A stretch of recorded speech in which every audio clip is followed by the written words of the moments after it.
안녕하세요. 오은국 목사입니다. 오늘도 레마 성경 공부를 이렇게 시작하도록 하겠습니다. 레마 성경 공부는 말씀을 드렸지만 단어, 용어 분석, 성경 공부에 해당합니다. 예수님이 하신 설교와 또 제자들이 하신 그러한 쓴 그 성경은 다 렙기법으로 이렇게 기록이 되어 있는데 그걸 액티뎀이라고 하거든요.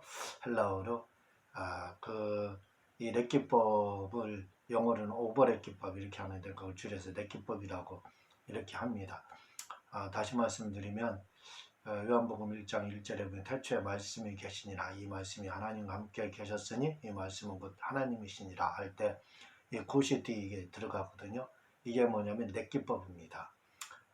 앞에 있는 걸 그냥 넘어가지 않고 앞에 부분을 다시 한번 설명하는 방법이거든요. 주님은 이 렙기법으로 다 설교를 하셨고 제자들도 이 렙기법으로 성경을 이렇게 기록을 했습니다. 마찬가지로 저도 이 렙기법을 사용해서 용어 분석 이렇게 성경 공부를 이렇게 진행을 하고 있습니다. 구원이라는 말을 오늘은 이 구원이란 그 세 가지 저주에서 구원받은 것을 말한다. 이 구원의 본질에 대해서 이렇게 다시 한번 설명을 드리도록 하겠습니다. 우리가 구원하면은 영혼 구원만 생각을 하거든요. 그래서 물질이나 또 건강에서 치유받게 해달라고 기도를 하면 기복신앙이라 이렇게 매도를 하는데 사실은 그게 잘 몰라서 그렇습니다. 왜냐하면 우리나라 성경을 그 중국 성경, 일본 성경, 뭐 한국 성경 할 것 없이 이걸 다 역본이라고 그래요. 원본은 헬라어로 기록되어 있는 성경 하나밖에 없습니다. 근데 각 나라 말로 번역된 걸 역본이라고 하거든요. 우리나라 성경도 역본입니다. 역본이기 때문에 원어 그대로를 해석하지 못한 경우가 너무 많아요. 예를 들어서 바로 지금 다루려고 하는 구원의 문제입니다. 구원이라는 말이 우리나라는 물질에서 응답받는 것도 구원, 기도응답 받는 것도 구원, 또 물질에 복받는 것도 구원, 치료받는 것도 구원, 영혼 구원받는 것도 구원, 이렇게 다 구원이라는 말로 쓰거든요. 그러나 헬라어는 그렇게 되어 있지 않습니다. 이게 나누어져 있어요. 그래서 그건 소주와 소테리아 이렇게 되어 있는데, 소주는 영혼 구원을 말을 하고 또 소테리아는 질병에서 치료받는 것도 구원, 또 물질적인 복을 받는 거, 이런 걸 다 기도응답 받는 거, 이런 걸 구원이라고 하는데 그건 소테리아로 이렇게 쓰고 있습니다. 근데 우리나라는 그냥 다 구원이라는 말로 쓰고 있기 때문에 구원할 때 영혼 구원만 우리가 중의적이고, 만약에 영혼 구원만 이야기를 해야 되는데 또 설교 가운데 물질의 복을 받아야 된다, 기도에서 응답 받아야 된다, 또 질병에서 치유 받아야 된다 하면 기복신앙이라고 하거든요. 왜 그러냐면 원어를 보지 않아서 그렇습니다. 원어에는 그렇게 되어 있지 않아요. 이렇게 소주와 소테리아로 이렇게 나누어져 있습니다. 영혼 구원은 소주, 그리고 육체적인 어떤 기도응답 말씀드리듯 이런 것들은 소테리아 구원 이렇게 되어 있다 이거죠. 그걸 우리가 알지 못하기 때문에 기복신앙이라고 하는데 그렇지 않다는 걸 먼저 기억을 해주시기를 바랍니다. 구원이라는 단어에는 헬라어로 소주와 소테리아가 있는가 하면 헬리우스라는 게 있어요. 헬리우스는 태양, 해를 말을 하거든요. 해도 구원을 상징합니다. 그래서 12월 25일 크리스마스를 이렇게 정한 이유가 뭐냐면 동지로 보거든요. 옛날부터 12월 25일을 2000년 전부터 동지로 봤습니다. 그래서 동지라는 게 뭐예요? 해가 짧아졌다가 그 다음날부터 해가 길어지는 거죠. 가장 짧아졌다가 동짓날 가장 짧죠. 밤이 가장 길고, 그러다가 그 다음날부터 해가 길어지잖아요. 그래서 바로 예수님이 해가 구원을 뜻하거든요. 그러니까 해는 예수님을 상징하는 거예요. 그러니까 인류를 구원하기 위해서 해가 길어지는 것처럼 오신 예수님, 이렇게 해서 그날을 기념하기 위해서 크리스마스를 이렇게 정한 겁니다. 그런가 하면 또 구원이라는 뜻을 가지고 있는 헬라어 단어 중에 하나가 안겔로스는 천사거든요. 천사라는 말인데 그 뜻도 구원이라는 뜻이 이렇게 들어있습니다. 그리고 또 흐류오마이라는 말이 이렇게 있는데 이것은 구원자, 예수님을 말을 하는 거죠. 구원자, 이런 뜻을 가지고 있습니다.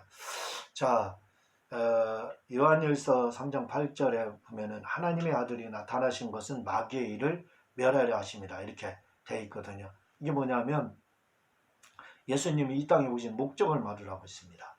예수님이 이 땅에 오신 목적이 뭐냐면 마귀의 일을 멸하러 오셨다는 거예요. 그럼 마귀의 일이 뭐냐 이거죠. 마귀의 일은 요거 마귀의 일을 멸하는 거 요걸 요 전에 우리가 알아야 될 거 뭐냐면 아담이 범죄함으로 우리에게 온 저주가 뭐냐 이거죠. 우리에게 온 저주는 세 가지입니다. 영원히 천국 가지 못하는 거죠. 영원히 저주받아서 지옥 가는 거죠. 그리고 또 땀을 흘려야 일을 해야 물질의 복을 받는 거. 그리고 또 땀을 흘려야 된다는 거. 또 건강에 그 질병이 찾아온 거. 이게 그러는 이 세 가지가 바로 아담이 죄를 범함으로 우리에게 찾아온 문제입니다. 그래서 인생의 문제다 이렇게 할 때는 바로 이 세 가지를 말을 하는 거예요. 영혼의 문제, 건강의 문제, 물질의 문제. 인생의 문제는 이 세 가지를 말을 하는 거예요. 그러니까 아담이 범죄함으로 엄청난 많은 저주가 우리에게 왔습니다. 그러나 그걸 다 세 가지 목록으로 딱 정리를 하면요. 이게 영혼의 문제입니다. 그리고 물질의 문제, 그리고 건강의 문제. 이 저주가 온 거예요. 수많은 저주가 온 것 같이 되지만 딱 세 가지로 요약이 되는 거예요. 그래서 이걸 가리켜서 아담이 범죄에서 온 저주라고도 하고 또 바로 인생의 문제라고도 하는 겁니다. 그런데 그래서 인생의 문제, 아담이 범죄에서 온 저주, 이 세 가지 문제를 주님께서 해결하려 오셨다는 거예요. 그게 뭐냐면 요한일서 3장 8절 하나님의 아들이 나타나신 것은 마귀의 일을 멸하라 하십니다.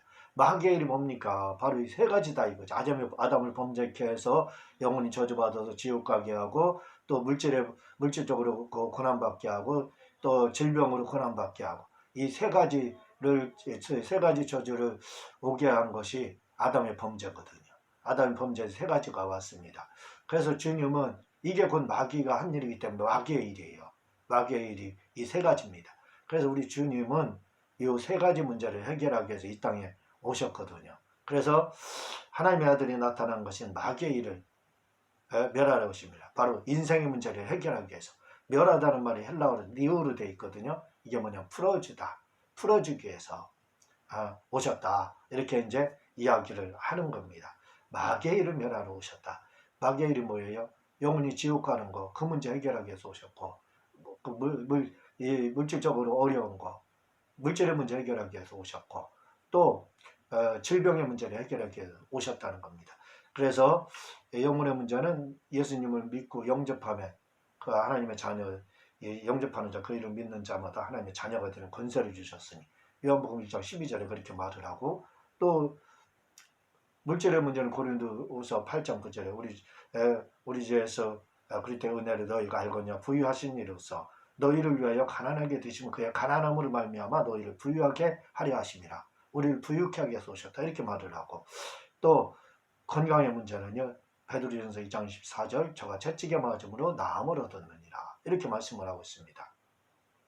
그래서 예수님이 오신 이유가 이 마귀의 일을 멸하기 위해서, 즉 인생의 문제를 해결하기 위해서, 즉 이 말을 바꾸면 다시 아담이 범죄한 이 마귀를 통해서 범죄함으로 온 저주를 인생의 이 세 가지 저주를 해결하기 위해서 우리 주님이 오셔서 예수님께서 십자가에 달리셔서 채찍에 맞고 십자가에 달리셔서 죽었다 살아나심으로 결국 영혼의 구원의 문제 해결했잖아요. 그래서 예수님 믿으면 누구나 천국 갈 수 있게 해주셨고 또 예수님 가난케 되심으로 말미암아 하나님의 말씀대로 되면 또 부유케 해주시고 기도하면 또 부유케도 해주시고 또 예수님이 채찍에 맞음으로 우리가 나음을 얻어서 그걸 믿기만 하면 또 치료받는 이러한 이 문제를 주님께서 해결해 주셨지 않습니까? 그래서 바로 이 인생의 문제를 우리 주님께서 해결하기 위해서 바로 십자가에 달려 돌아가셨다. 그 인생의 문제는 세 가지라는 거 기억을 해주시기를 바랍니다. 초대교회에서 그 기독교 성도를 상징하는 게 물고기거든요. 물고기를 하려고 익두스라고 합니다. 익두스. 왜 익두스가 물고기가 성도를 상징하냐면 이게 헬라어 단어의 첫째 단어를 해서 이에수스 크리스토스 이렇게 이 물고기 속에는 익두스 속에는 이에수스 크리스토스 데우스, 히우스, 소텔 이렇게 되어 있습니다. 소텔이 구원자고요. 데우스가 하나님이고요. 히우스가 아들이에요. 그리고 또 이예수스는 예수를 말을 하고 크리스토스는 그리스도를 말을 합니다. 그래서 이 물고기라는 이 이큐스 속에 무슨 뜻이 들어있느냐면 구원자, 하나님의 아들 예수 그리스도 이렇게 이런 뜻이 들어있습니다. 그래서 초대교회에서는 잘못하다 성도로 밝혀지게 되면 순교당하잖아요. 죽잖아요. 그래서 만나면 기독교인인지 아닌지 확인하기 위해서 물고기를 땅에다 이렇게 그렸잖아요. 그래서 서로 그걸 알아보면 왜 예수님을 상징하기 때문에 성도를 상징하기 때문에 알아보면 이제 서로 영접을 하고 환영을 하고 했던 거죠. 왜? 그 안에 하나님의 아들 예수 그리스도 구원자 하나님의 아들 예수 그리스도 이렇게 우리 신앙 고백이 그 물고기 이투스 안에 들어있기 때문에 그렇습니다.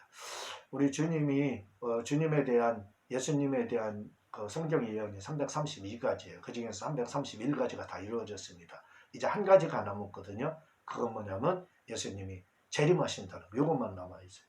우리가 생각할 것이 있습니다. 332가지 중에 331가지가 이루어졌으면 나머지 한 가지도 이루어지는 거예요. 주님의 재림은 틀림없이 우리에게 오시는 겁니다. 오늘은 제가 인생의 저주, 다시 말하면 아담이 범죄함으로 온 우리에게 세 가지 저주, 그거에 대해서 이 말씀을 드렸습니다. 이 세 가지 저주의 문제를 해결하기 위해서 우리 주님께서 오셔서 이 세 가지 문제를 해결해 주셨다는 걸 말씀을 이렇게 드렸습니다.